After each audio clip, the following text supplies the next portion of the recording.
Buonasera e ben ritrovati con l'informazione di Telefriuli in apertura del nostro notiziario. Il caro bollette che travolge sempre di più, soprattutto i piccoli imprenditori. In particolare in difficoltà sono i commercianti della provincia di Udine. Sempre più si notano le serrande abbassate di chi non riesce più a far fronte ai ricari dell'energia. A farne un'analisi è la CGIA di Mestre. Sentiamo.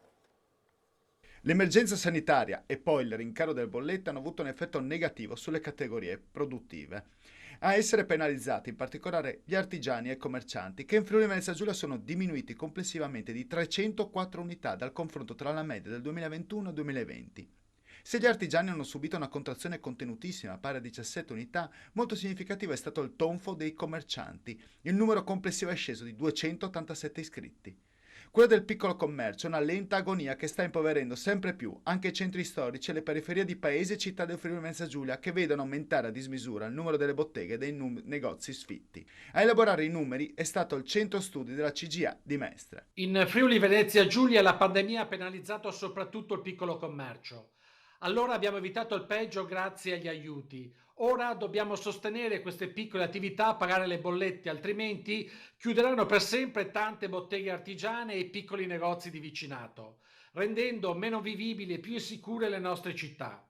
Bisogna intervenire subito, non possiamo aspettare altro tempo. A livello provinciale, in termini percentuali, la situazione più critica si è verificata in provincia di Udine. Dal 2021 al 2020 sono 147 i commercianti udinesi che hanno gettato la spugna e 141 gli artigiani che hanno chiuso le serrande. Anche la grande distribuzione organizzata è in grosse difficoltà e non sono poche le aree commerciali al chiuso che anche nella nostra regione presentano intere sezioni dell'immobile precluse al pubblico perché le attività presenti precedentemente hanno abbassato definitivamente le saracinesche. E proprio per il caro bollette cresce la povertà nella Bassa Friulana. In questo caso la conferma arriva dal numero di pacchi spesa che vengono consegnati a famiglie italiane, 245, e ucraine, 95 dai volontari della Croce Rossa di Palmanova. Sentiamo. 245 famiglie di italiani seguite e da febbraio ci sono aggiunti anche 95 nuclei familiari di ucraini. I numeri della povertà, secondo i riscontri del Comitato Croce Rossa di Palmanova, in particolare della sezione sportello sociale che ha il compito di seguire le persone in difficoltà economica, sono allarmanti. I viveri che vengono distribuiti ai bisognosi provengono da AGEA, Banco Alimentare e donazioni private, nonché raccolte organizzate dagli stessi volontari. Beni di prima necessità per l'igiene personale e per la pulizia della casa, ma c'è anche lo sportello vestiario dove vengono consegnati abiti in ottimo stato, ma anche articoli per l'infanzia, materiale didattico, giochi. Ovviamente per la dignità delle persone bisognose i materiali devono essere in ottimo stato. La consegna alle persone in difficoltà viene in via Taglio a Palmanova e lo sportello è aperto 2 volte alla settimana, il martedì mattina e il venerdì pomeriggio, per seguire le famiglie ucraine. La povertà è aumentata in termini di numero e come periodicità, spiega Gabriella Marcon, volontaria delegata al sociale, in comune accordo con i servizi sociali. Ogni mese vengono consegnati mediamente 220 pacchi spesa. Al momento languono le riserve di latte.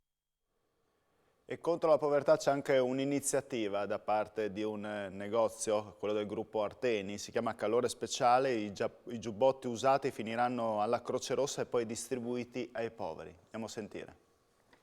Si chiama Calore Speciale, si rinnova l'iniziativa del gruppo Arteni che punta ad aiutare le persone bisognose a proteggere dal freddo. Infatti in tutti i punti vendita nelle prossime settimane chi porterà il proprio giubbotto usato e ne acquisterà uno nuovo, oltre ad un prezzo vantaggioso, farà una buona azione.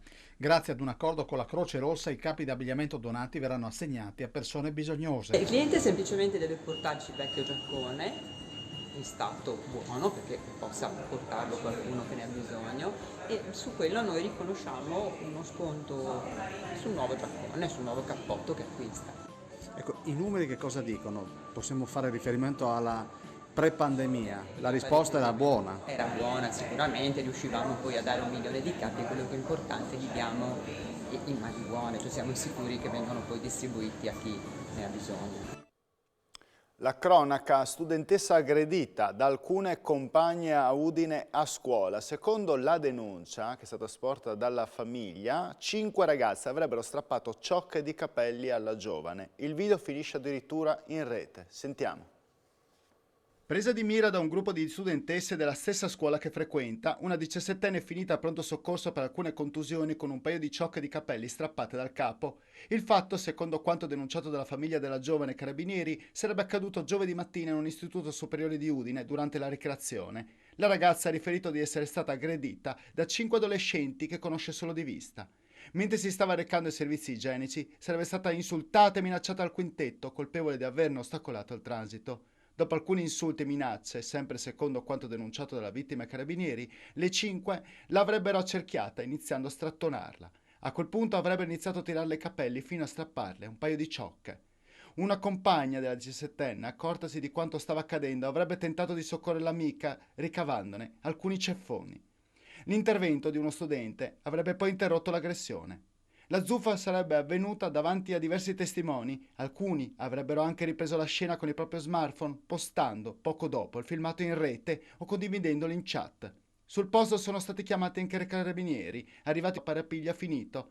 I genitori delle due ragazze hanno riferito di aver sporto denunce ai militari dell'arma e di aver accompagnato entrambe al pronto soccorso. La 17enne, alla quale sono state strappate le ciocche di capelli, è stata dimessa con 10 giorni di prognosi. Mia figlia sta male fisicamente e moralmente, ha riferito a Telefriuli la madre. Come se non bastassero le ampie aree di alopecia in testa, dove le hanno strappato i capelli. Ora soffre anche perché il filmato circola su Instagram, TikTok e su gruppi WhatsApp. È un fatto gravissimo. Ancora cronaca, versa in gravi condizioni un bambino di 3 anni che nel pomeriggio di oggi a Pordenone è caduto dalla bicicletta dove era stato assicurato al seggiolino con il caschetto dalla mamma. La madre, che pedalava in sella alla bici, è caduta accidentalmente e con lei il bambino che ha battuto la testa. Immediata la chiamata di aiuto, altrettanto tempestivo l'invio sul posto dell'equipaggio di un'ambulanza, l'equipe sanitaria ha stabilizzato il bambino che ha riportato un trauma cranico. Ed è di 5 persone ferite il bilancio di un incidente stradale accaduto nella tarda mattinata di oggi all'Auzacco di Pavia di Udine, all'altezza della trattoria alla Frasca. Per causa in corso d'accertamento da parte delle forze dell'ordine, il conducente di una vettura è andato a impattare contro l'auto che la precedeva e a seguito dello scontro è finito in un fossato. Dopo l'allarme, gli infermieri della Sores, struttura operativa regionale emergenza sanitaria, hanno inviato sul posto 2 ambulanze e l'elicottero. Le equip sanitarie hanno soccorso in tutto 5 persone, tra cui un nucleo familiare con padre, madre e un bambino di circa 6 anni d'età. Nessuno dei coinvolti è in pericolo di vita, sul posto i vigili del fuoco. Il Covid, il consueto bollettino, sono 1.302 contagi registrati nelle ultime 24 ore su 6.248 tamponi tra antigenici e molecolari, 11 le persone ricoverate in terapia intensiva, 221 negli altri reparti, 2 decessi, 1 a Gorizia e 1 a Pordenone. Open Day alla Protezione Civile di Palmanova, i cittadini, tante famiglie con bambini, hanno potuto vedere con i loro occhi i volontari e soprattutto le sale operative da cui partono tutti gli interventi di emergenza nella nostra regione. Vediamo. Conoscere il funzionamento della Protezione Civile del Friuli Venezia Giulia, come opera, gli strumenti di cui si avvale, da chi è composta, gli interventi che la vedono impegnata per tutto il tempo dell'anno, in particolare nei momenti di emergenza. Questa è la finalità dell'Open Day che si è tenuta oggi nella sede della Protezione Civile regionale di Palmanova e in numerose sedi delle squadre comunali dei diversi paesi. Nella grande sala ottagonale di Palmanova, gli operatori hanno accompagnato i visitatori alla scoperta di come è stato allestito in Slovacchia il campo per i profughi fuggiti dall'Ucraina. Poi il percorso è continuato nella sala operativa che gestisce le chiamate d'emergenza alla SOR e da lì alla sala operativa del numero unico di emergenza al 912, il servizio che smista tutte le telefonate di emergenza del cittadino provenienti dal Friuli Venezia Giulia. Molte le famiglie e genitori con bambini che hanno approfittato per far visita al cuore degli interventi della regione, un successo che ne salda il rapporto di collaborazione tra cittadini e volontari. Questo è un obiettivo per noi estremamente significativo perché salda quella catena nella quale le competenze professionali che sono chiamate nei momenti di difficoltà a dare delle risposte possano innanzitutto informare, ma soprattutto rendere consapevoli le persone di quanto sia importante anche il loro contributo nei momenti di difficoltà.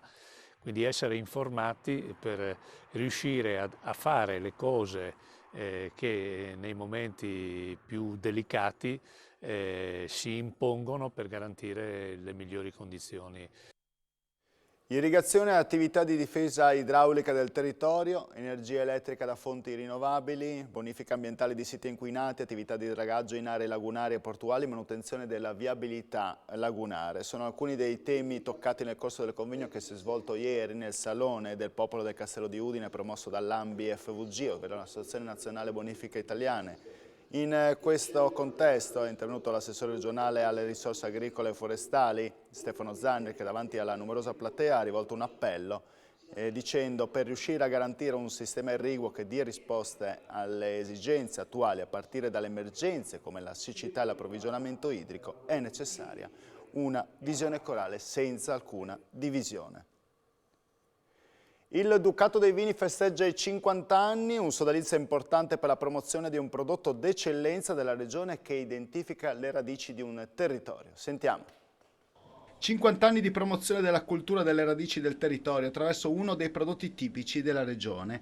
Il Ducato dei Vini Friulani celebra il proprio anniversario e lo fa in grande stile al Castello di Udine, davanti al sindaco di Udine Pietro Fontanini, al governatore Massimiliano Fedriga, al quale per l'occasione è stato conferito il titolo di nobile onorario del Ducato dei Vini Friulani. Il vino, per l'appunto, è un prodotto fortemente legato al territorio di appartenenza, le cui peculiarità connotano il gusto e il colore del vitigno, e il Ducato, oltre a promuoverlo, ne sostiene anche il consumo sostenibile che guarda principalmente alla qualità. La cultura vitivinicola rappresenta un'occasione, oltre che economica, importantissima per il Friuli Venezia Giulia, anche un'opportunità per far conoscere cultura, territorio e valorizzazione del territorio stesso. Basti pensare quanto dal punto di vista turistico la cultura vitivinicola è fattore di attrazione. Oltretutto voglio ricordare che il Friuli Venezia Giulia è la regione che è cresciuta di più in tutta Italia in termini di export del nostro prodotto, e quindi vuol dire che la nostra qualità sta venendo sempre più apprezzata. Sono convinto che ci siano ampi margini di miglioramento e che il prodotto del Friuli Venezia Giulia di altissima qualità possa affermarsi ancora di più a livello globale. Lo sport, il calcio, domani lo scontro al vertice tra Lazio e Udinese. Sentiamo mister Sottil. Non è sempre facile rimontare, quindi nei nostri confronti, come facciamo sempre, in una maniera molto trasparente, i ragazzi sanno benissimo che dobbiamo cercare in qualche occasione, come è capitato per esempio con l'Atalanta, di essere più concentrati, di evitare determinati gol, per poi appunto essere consapevoli delle nostre forze, perché poi noi creiamo molto, quindi cercare di andare avanti noi, come abbiamo fatto in altre occasioni, e poi cercare di gestire la partita. Gestire vuol dire continuare a giocare sempre per far gol. Giochiamo contro una squadra molto forte che, come hai detto giustamente tu, ha una media gol importante, attaccanti veloci, forti, una squadra che gioca un calcio molto collettivo, quando attacca porta tanti uomini, quindi dovremmo essere bravi, concentrati nella fase difendente, ma altrettanto bravi a ribaltare le azioni e cercare di fargli male nei punti che secondo me può soffrire la Lazio. Il Cavazzo si aggiudica la Supercoppa Carnica, 4-1 sul Villa, un autentico dominio, riviviamo le emozioni finali. Vince la Supercoppa Carnica 2022 il Cavazzo!